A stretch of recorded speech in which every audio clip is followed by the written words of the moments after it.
साथियों, मैं अरविंद कुमार स्वागत करता हूं आपके अपने YouTube चैनल सक्सेस मंत्रा बाय भव्या कश्यप में। आज के इस लेक्चर में डिस्कस करेंगे 9 जुलाई 2023 के मोस्ट इंपोर्टेंट करंट अफेयर्स के क्वेश्चन। तो आप इस पूरे लेक्चर को बड़े ही ध्यानपूर्वक तक लास्ट तक जरूर देखिएगा। वीडियो के अंत में कल की रिवीजन क्लास सुपर फास्ट तरीके से हम लोग करेंगे। चलिए देखते हैं पहला क्वेश्चन क्या है। पहला क्वेश्चन है, विश्व चॉकलेट दिवस कब मनाया जाता है? ऑप्शन देख लीजिए। ऑप्शन ए है 7 जुलाई, ऑप्शन बी है 8 जुलाई, ऑप्शन सी है 9 जुलाई और ऑप्शन डी है 10 जुलाई। तो आपको बताना है कि विश्व चॉकलेट दिवस इन चारों में से कब मनाया जाता है। तो इसका सही आंसर आप लगा लीजिए। सही आंसर है ऑप्शन ए, 7 जुलाई को विश्व चॉकलेट दिवस के रूप में मनाया जाता है। अब नीचे देख लीजिए क्या लिखा हुआ है कि विश्व चॉकलेट दिवस पहली बार वर्ष 2009 में मनाया गया था। ये दोनों चीजें आपको याद रखनी है। चलिए चलते हैं क्वेश्चन नंबर दूसरे पे। क्वेश्चन नंबर दूसरा बहुत इंपॉर्टेंट है और इस पे स्टार लगा सकते हैं आप, क्योंकि ये बुक और उसके जो लेखक हैं वहां से क्वेश्चन पूछा जाता है एग्जाम में। चलिए क्वेश्चन देख लेते हैं। कलर्स ऑफ डिवोशन पुस्तक के लेखक किसके द्वारा लिखी गई है या कौन इसके लेखक हैं? ऑप्शन देख लीजिए। ऑप्शन ए है अनीता भरत साय, ऑप्शन बी है के.एम. चंद्रशेखर, ऑप्शन सी है मेघनाथ देसाई और ऑप्शन डी है सलमान रश्दी। आपको इन चारों में से आंसर बताना है कि यह पुस्तक किसकी है। तो ये पुस्तक है ऑप्शन ए, अनीता भरत साय। अनीता भरत साय के द्वारा कलर्स ऑफ डिवोशन नामक पुस्तक लिखी गई है। बाकी ये तीन भी लेखक हैं और इनकी पुस्तक 2023 में लॉन्च हुई है। तो इनके पुस्तक भी देख लेते हैं और इन किसके द्वारा कौन सी पुस्तक लिखी गई है। देखिए यहाँ पे as good is my word, तो ये पुस्तक लिखी गई है के.एम. चंद्रशेखर। ये भी 2023 में लिखी गई है। 2023 की ये पुस्तकें हैं। आप ये इन तीनों पुस्तकों को रट डालिए। दूसरा है the poverty of political economics, ये पुस्तक लिखी गई है मेघनाथ देसाई के द्वारा। और सलमान रश्दी मोस्ट इंपोर्टेंट है विक्ट्री सिटी, ये पुस्तक आप रट डालिए। ये पुस्तक भी लिखी गई है सलमान रश्दी। तो ये तीनों पुस्तक 2023 की मोस्ट इंपोर्टेंट पुस्तक हैं। चलिए चलते हैं क्वेश्चन नंबर 3 पर। क्वेश्चन नंबर 3 कह रहा है, तीसरा क्वेश्चन कह रहा है, ताइवान ने भारत में तीसरा आर्थिक और सांस्कृतिक केंद्र किस शहर में खोलने का ऐलान किया है? तो भारत जो है उसने ताइवान ने भारत के किस शहर में, ये याद रखना है आपको। ऑप्शन देख लेते हैं। ऑप्शन ए है लखनऊ, ऑप्शन बी है कोलकाता, ऑप्शन सी है मुंबई और ऑप्शन डी है पटना। तो ताइवान जो है वो चीन का पड़ोसी देश है। अब चीन से तो भारत के संबंध अच्छे नहीं है, इसीलिए भारत, आप इमेज में देख सकते हैं कि चीन को चित करने ताइवान आया भारत के साथ, ठीक है ना। तो अब आप जानते हैं कि पड़ोसियों की ज़्यादा मित्रता नहीं हो पाती है, इसलिए उससे जो दूसरा पड़ोसी है, जैसे भारत पाकिस्तान की मित्रता नहीं है, ठीक है, कहने को वैसे तो है लेकिन कहने को नहीं है, ऐसे ही भारत और चीन की नहीं है। अब चीन का जो पड़ोसी देश है वो भारत के पास आया है। तो ताइवान ने भारत में तीसरा आर्थिक और सांस्कृतिक केंद्र किस शहर में खोला है? तो इसका सही आंसर लगा लीजिए, महाराष्ट्र के मुंबई शहर में। कहाँ पे? मुंबई में खोला गया है। अब ताइवान के बारे में देख लेते हैं। ताइवान का ऑफिशियल नाम जो है रिपब्लिक ऑफ चाइना है। ऑफिशियल नाम क्या है ताइवान का? रिपब्लिक ऑफ चाइना है। और इसकी राजधानी जो है वो है ताइपे। मुद्रा देखिए, मुद्रा इसकी न्यू ताइवान डॉलर। मुद्रा क्या है? न्यू ताइवान डॉलर है। चलिए क्वेश्चन नंबर चौथा देख लेते हैं। क्वेश्चन नंबर चौथा कह रहा है, ये भी चौथा और पांचवा क्वेश्चन मोस्ट इंपोर्टेंट क्वेश्चन है ये। चौथा क्वेश्चन कह रहा है, किस अंतर्राष्ट्रीय अदालत ने जुलाई 2023 में सिंधु जल संधि पर पाकिस्तान के पक्ष में फैसला सुनाया है, जिसे भारत ने खारिज कर दिया है? तो आपको ये बताना है कि ये कौन सा अंतर्राष्ट्रीय अदालत है जिसने भारत के खिलाफ ये फैसला सुनाया और भारत ने इसे खारिज किया है, और कौन से जल विवाद पे? तो सिंधु जल संधि विवाद पे, ठीक है ना। तो ऑप्शन ए है International Court of Justice, option B है permanent of court arbitration, option C है इंटरनेशनल क्रिमिनल कोर्ट और ऑप्शन डी है Permanent Court of International Justice. इन चार में से आपको बताना है किसने भारत के खिलाफ क्या दिया है, फैसला दिया है और पाकिस्तान के पक्ष में ये फैसला दिया है। तो इसका आंसर लगा लीजिए आप। आंसर इसका बी है, Permanent Court of arbitration. Permanent Court of arbitration के बारे में हम आपको बाद में बताएंगे, लेकिन पहले 5वां क्वेश्चन करेंगे जो इसी से संबंधित है। क्वेश्चन नंबर 5 कह रहा है स्थायी मध्यस्थता अदालत, इसी को इंग्लिश में बोलते हैं परमानेंट कोर्ट ऑफ आर्बिट्रेशन, ठीक है ना, और हिंदी में ऐसे बोलते हैं स्थायी मध्यस्थता अदालत, ने पाकिस्तान की अपील पर किन भारतीय प्रोजेक्ट पर सिंधु जल संधि से संबंधित सुनवाई करने का फैसला सुनाया, जिसे भारत ने अवैध बताते हुए खारिज किया है। तो ये कौन सी परियोजनाएं हैं जिस पर पाकिस्तान ने अपील की थी, किससे, पीसीए से। तो यहाँ पे देख लीजिए, ऑप्शन ए इंदिरा सागर पनबिजली परियोजना, ऑप्शन बी है रतले पनबिजली परियोजना, ऑप्शन सी है किशनगंगा पनबिजली परियोजना और ऑप्शन डी है बी और सी दोनों।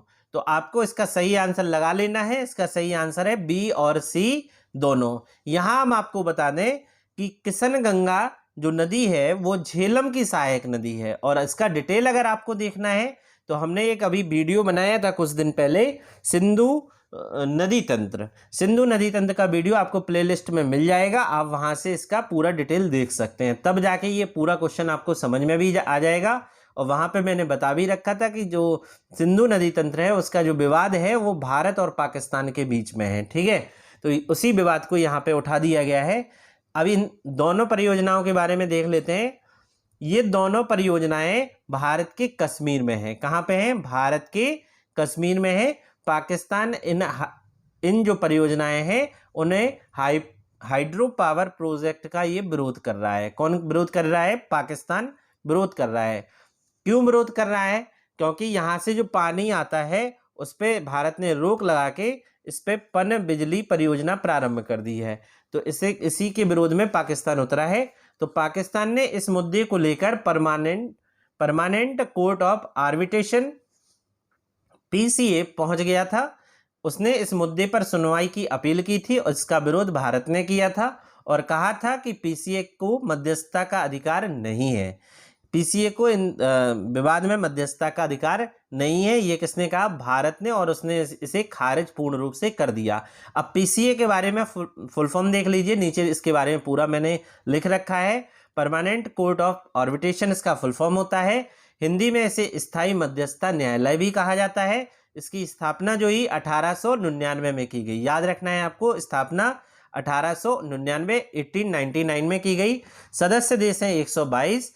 मुख्यालय जो है इसका वो है नीदरलैंड के द हेग में। मुख्यालय कहाँ है, नीदरलैंड के द हेग में है। और इसका उद्देश्य क्या है, इसका उद्देश्य है अंतर्राष्ट्रीय मध्यस्थता और जांच के साथ साथ विवादित देशों के मध्य सुलह करवाना है, ठीक है। इसीलिए पाकिस्तान कहाँ गया, पीसीए के पास गया हुआ था कि आप हमारी हेल्प करें। क्वेश्चन नंबर 6 पे चलते हैं। क्वेश्चन नंबर 6 है, देखिए क्वेश्चन नंबर 4 और क्वेश्चन नंबर 5, यहाँ से एक क्वेश्चन आपको एग्जाम में देखने को मिलेगा, ठीक है। क्वेश्चन नंबर 6 कह रहा है वर्ल्ड हिंदू कांग्रेस 2023 का आयोजन कहाँ किया जाएगा। तो आपको ये बताना है कि ये नवंबर में जो आयोजन होने वाला है ये कहाँ किया जाना है। ऑप्शन ए है लंदन, ऑप्शन बी है पेरिस, ऑप्शन सी है बैंकॉक और ऑप्शन डी है Switzerland.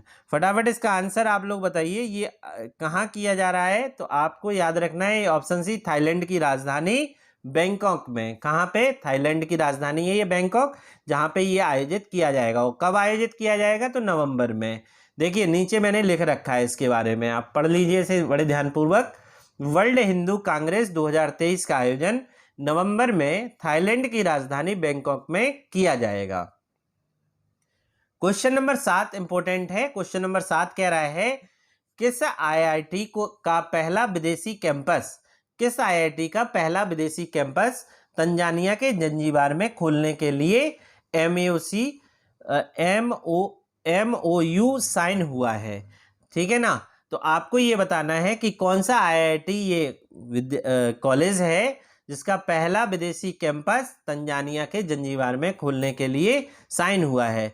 Option A IIT Mumbai, option B IIT Kanpur, option C IIT Delhi, option D IIT Madras. तो सही आंसर लगा लीजिए, सही आंसर है IIT मद्रास। IIT मद्रास ने अपना पहला विदेशी कैंपस तंजानिया के जंजीबार में खोला जाएगा इसका, ठीक है ना, ये आपको याद रखना है। क्वेश्चन नंबर 8 देख लेते हैं।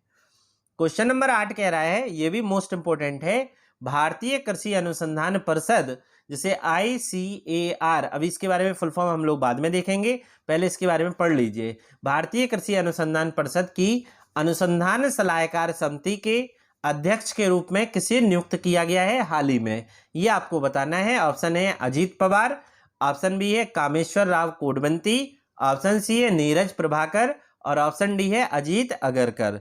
फटाफट इसका आंसर लगा लीजिए। इसका सही आंसर है ऑप्शन सी नीरज प्रभाकर। क्या आंसर सही है? ऑप्शन सी सही है, नीरज प्रभाकर। अब इन तीनों के बारे में, जो अदर तीन हैं वो कौन कौन है उनके बारे में देख लीजिए आप। देखिए सबसे नीचे लिखा है कामेश्वर राव कोदवंती, लिखा हुआ है यहाँ पे, देखिए कामेश्वर राव कोदवंती, ये कौन है? SBI की फाइनेंशियल चीफ ऑफिसर रहे, ठीक है ना। दूसरा है अजीत पवार, ये महाराष्ट्र के नए मुख्यमंत्री बने हैं। ये बार बार हम इसलिए आपको रिपीट करते हैं क्योंकि आपको रट जाए, याद हो जाए। करंट अफेयर्स एक ऐसी चीज होती है जो आपके एग्जाम में बहुत अधिक मात्रा GS में पूछी जा रही है, और वहां पे अगर आप एक दो बार पढ़ते हैं तो वहां पे क्वेश्चन सही नहीं हो पाता है, इसलिए बार बार इसका रिवाइज करें, ठीक है। इसीलिए हम क्लास के एंड में आपका सुपर फास्ट रिवीजन भी कराते हैं, जो आपने कल पढ़ रखा था उसका आज रिवीजन भी आप कर लें। अजीत अगरकर कौन बने हैं? ये क्रिकेट पुरुष चयन समिति के अध्यक्ष भी बने हुए हैं। अब आ जाते हैं ऊपर, जिनके बारे में आपको अभी हमने बताया है, नीरज प्रभाकर। ये जो है सुश्री नीरज प्रभाकर श्री कोंडा लक्ष्मण तेलंगाना राज्य बागवानी विश्वविद्यालय की कुलपति हैं। कौन है ये? वहां की कुलपति हैं तेलंगाना में। इन्हें आंध्र प्रदेश के पेडाबेगी में ICAR भारतीय तेल पाम अनुसंधान संस्थान के लिए अनुसंधान सलाहकार समिति के अध्यक्ष के रूप में हाल ही में नियुक्त भी किया गया है। ये दोनों चीजें आपको याद रखनी है। अब आपको देखना है भारतीय कृषि अनुसंधान परिषद के बारे में। यहाँ पे देख लीजिए भारतीय कृषि अनुसंधान परिषद क्या है। तो इसकी स्थापना जो हुई वो 16 जुलाई 1929 में हुई। स्थापना आपको याद रख लेना है। यहाँ पे कब हुई है? 16 जुलाई 1929 में हुई है। मुख्यालय है नई दिल्ली में, और महानिदेशक इसके हैं हिमांशु पाठक। ये तीनों चीजें आपको याद रख लेनी है। चलिए अगला क्वेश्चन देख लेते हैं, क्वेश्चन नंबर 10। क्वेश्चन नंबर 10 कह रहा है, अगला क्वेश्चन है क्वेश्चन नंबर 9। मार्क रूट किस देश के प्रधानमंत्री हैं जिन्होंने, यहाँ पे थोड़ा सा मिस्टेक हो गया है, वहां पे जिन्होंने कर लीजिए, जिन्होंने, कहाँ के प्रधानमंत्री हैं जिन्होंने हाल ही में इस्तीफा दिया है अपना। ये कहाँ के आपके प्रधानमंत्री हैं, आपको ये बताना है। कौन? Mark Root. कौन? मार्क रूट आपको याद रखना है। ऑप्शन ए है इंग्लैंड, ऑप्शन बी है स्विट्जरलैंड, ऑप्शन सी है नीदरलैंड, या ऑप्शन डी है पोलैंड। तो आपको इसका सही आंसर बताना है। तो ये नीदरलैंड के प्रधानमंत्री थे, इन्हें हाल ही में इन्होंने इस्तीफा दिया है। क्यों इस्तीफा दिया इसके बारे में देख लेते हैं। नीदरलैंड में गठबंधन की सरकार थी। देखिए जहां पे गठबंधन की सरकार होती है वहां पे सरकार गिरने के चांस अधिक होते हैं, ठीक है। तो नीदरलैंड में गठबंधन की सरकार थी। गठबंधन सरकार में मतभेदों के कारण यह सरकार गिर गई और मार्क रूट को इस्तीफा देना पड़ा। ये चीजें आपको याद रखनी है। मार्क रूट चर्चा में है इसलिए आपको ये याद रखना है ये किस देश के प्रधानमंत्री रहे हैं, तो नीदरलैंड के रहे हैं। क्वेश्चन नंबर 10 पे चलते हैं। क्वेश्चन नंबर 10 कह रहा है कि वैज्ञानिकों के अनुसार मानव इतिहास का, मतलब आज तक का सबसे गर्म महीना कौन सा रहा है। आज तक का सबसे गर्म महीना पूछ रहा है कि कौन सा रहा है पूरे मानव इतिहास में जब से पृथ्वी बनी है, ठीक है। तो ऑप्शन ए मई 2023 रहा है, ऑप्शन बी जून 2023 रहा है, ऑप्शन सी जुलाई 2023 रहा है, या ऑप्शन डी अप्रैल 2023 रहा है। आपको इसका सही आंसर बताना है कि ये कौन सा माह रहा है। तो इसका सही आंसर आप नोट कर लीजिए। सही आंसर इसका जून 2023, जो पिछला महीना निकला हुआ है वो आज तक का मानव इतिहास का सबसे गर्म महीना रहा है, जून 2023। जो भी विद्यार्थी हमारे चैनल पर पहली बार विजिट कर रहे हैं वो चैनल को सब्सक्राइब कर लें और बेल आइकन को दबाना ना भूलें, ताकि नोटिफिकेशन आप तक पर डे बहुत जल्दी पहुंच पाए, क्योंकि अब करंट अफेयर्स पर डे आपके लिए अपडेट मैं करने लगा हूं। अगर वीडियो की क्वालिटी आपको पसंद आ रही है, कंटेंट पसंद आ रहा है, तो आप हमारे चैनल को जरूर सब्सक्राइब कर लें। क्वेश्चन नंबर 11 पे चलते हैं। क्वेश्चन नंबर 11 कह रहा है अंतरराष्ट्रीय खगोल संघ IAU ने किसके नाम पर एक छोटे ग्रह का नाम हाल ही में रखा हुआ है? तो आपको ये बताना है अंतरराष्ट्रीय खगोल संघ ने इन चारों में से किसके नाम पर अपना एक छोटे ग्रह का नाम हाल ही में रखा है? ऑप्शन ए है अश्विन शेखर, ऑप्शन बी है द्रौपदी मुर्मू, ऑप्शन सी है नरेंद्र मोदी, ऑप्शन डी है लता मंगेशकर। तो इसका सही आंसर लगा लीजिए। इसका सही आंसर है अश्विनी शेखर, अश्विनी शेखर। चलिए आगे चलते हैं, देखते हैं इसके बारे में। अंतरराष्ट्रीय खगोलीय संघ IAU ने भारतीय खगोल शास्त्री, ये कौन है? भारतीय खगोल शास्त्री हैं अश्विनी शेखर जी। इनके नाम पर एक छोटे ग्रह का नाम रखकर उन्हें सम्मानित हाल ही में किया था। अब IAU का फुल फॉर्म देख लीजिए, इंटरनेशनल एस्ट्रोनॉमिकल यूनियन। ठीक है, ये नाम आपको याद रखना है। स्थापना इसकी देख लो 28 जुलाई 1919 में हुई थी और मुख्यालय है फ्रांस के पेरिस में।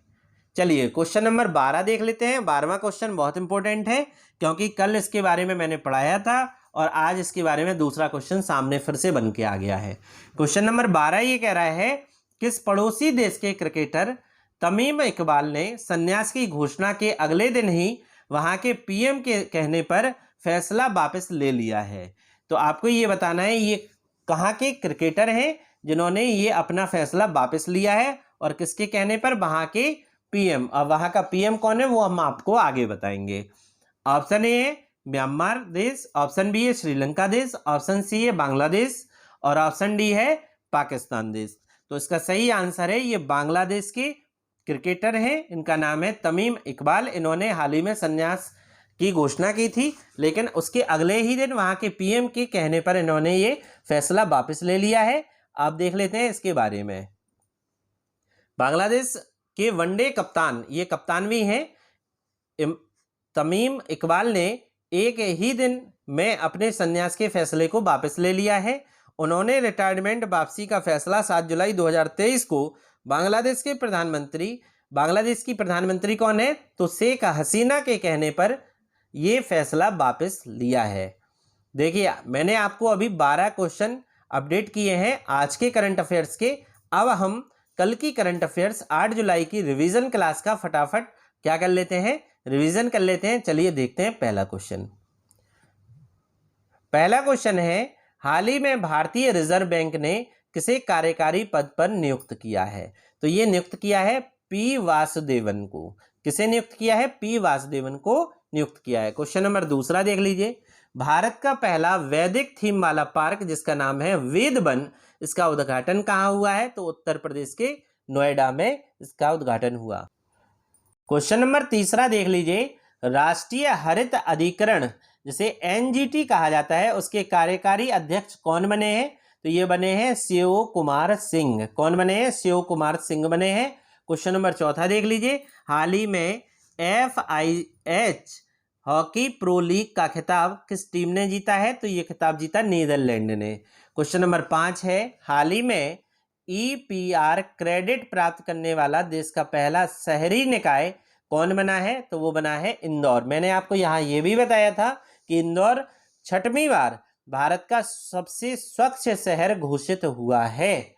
क्वेश्चन नंबर 6 देख लेते हैं। क्वेश्चन नंबर 6 कह रहा है भारतीय विदेश मंत्री S जयशंकर 5 से 8 जुलाई 2023 किस देश की 4 दिवसीय आधिकारिक यात्रा पर गए हुए हैं? वहाँ ये गए हुए हैं तंजानिया देश की 4 दिवसीय आधिकारिक यात्रा पर। इन्होंने वहां पर स्वामी विवेकानंद की प्रतिमा का अनावरण भी किया था। क्वेश्चन नंबर 7 किस देश के क्रिकेटर तमीम इकबाल ने अंतर्राष्ट्रीय क्रिकेट से संन्यास की घोषणा की है? तो ये बांग्लादेश की। और आज हमने बताया इन्होंने अपना जो इस्तीफा की घोषणा की थी उसे वापस ले लिया। किसके कहने पर? वहां के पीएम के कहने पर। क्वेश्चन नंबर 8 देख लीजिए। क्वेश्चन नंबर 8 है, गुणवत्तापूर्ण शिक्षा उपलब्ध कराने के लिए प्रोजेक्ट रेल किस राज्य द्वारा प्रारंभ किया जाएगा? तो ये झारखंड राज्य के द्वारा प्रारंभ किया जाएगा। और इसमें हमने बताया था ऑब्जेक्टिव टाइप के प्रश्न बच्चों से पूछे जाएंगे। किसके प्रश्न होंगे? गणित के होंगे, साइंस के होंगे, सोशल साइंस के होंगे। क्वेश्चन नंबर 9 पे चलते हैं। क्वेश्चन नंबर 9 कह रहा है, वासुदेवन नंबूथिरी कौन थे जिनका हाल ही में निधन हुआ है? तो ये केरल राज्य के प्रसिद्ध चित्रकार थे। क्वेश्चन नंबर 10 देख लीजिए। हाल ही में किस राज्य सरकार ने विधुर और अविवाहित लोगों के लिए मासिक पेंशन की घोषणा की है? तो ये घोषणा की है हरियाणा राज्य सरकार ने। क्वेश्चन नंबर 11 देख लेते हैं। किस राज्य सरकार ने विदेशी कैदियों को वीडियो कॉल पर बात करने की अनुमति दे दी है? तो ये अनुमति दी थी महाराष्ट्र सरकार ने। अगला और लास्ट क्वेश्चन है आज का, पीरामल फाइनेंस ने मैत्रेयी नामक अपनी पहली महिला शाखा कहाँ खोली है? तो आपको हम बता दें, ये शाखा जो खोली गई है वो केरल के कोच्चि में खोली गई है। आज हमने आपको आज के करंट अफेयर्स बताए हैं, कल की करंट अफेयर्स के सुपरफास्ट रिवीजन भी कराया है। उम्मीद करता हूं आज का लेक्चर आपको पसंद आया होगा। अगर आपको आज का लेक्चर पसंद आया है तो आप हमारे YouTube चैनल जिसका नाम है सक्सेस मंत्रा बाय भव्या कश्यप, इसे लाइक, कमेंट और ज़्यादा से ज़्यादा अपने दोस्तों में, अपने रिश्तेदारों में शेयर करें। धन्यवाद।